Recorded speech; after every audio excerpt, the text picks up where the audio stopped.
We think we're so awesome at face recognition because most of the time what we're doing is recognizing people we know, people we've seen in all different viewpoints and hair arrangements and stuff.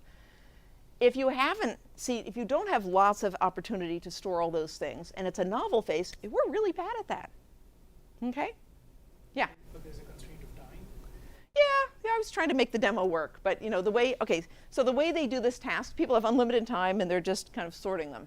The mean number of piles that people made in this experiment was 7.5. Correct answer is 2. Okay? Okay, now you might say, well, maybe those are shitty photographs, right? Okay, so here's the control. Those are Dutch politicians.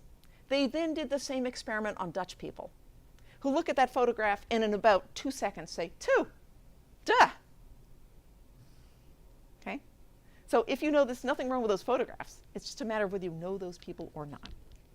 Okay, so the point of all of this is that this crazy story that, in fact, a lot of what we're doing, I'm sort of simplifying here, but a lot of what we're doing in face recognition, a lot of the way we deal with all this image variability is not that we have some very abstract, fancy, high-level representation of each individual face. We just have lots of experience with faces, and we use that.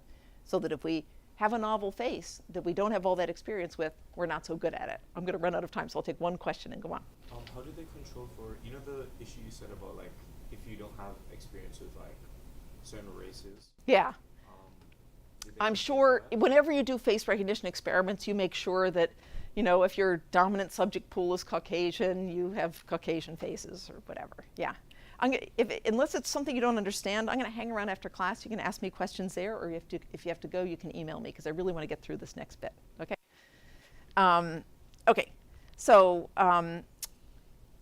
there we are with that. So what this suggests, kind of sort of, is that whatever we're doing, it's something that benefits enormously from lots and lots of experience with that individual.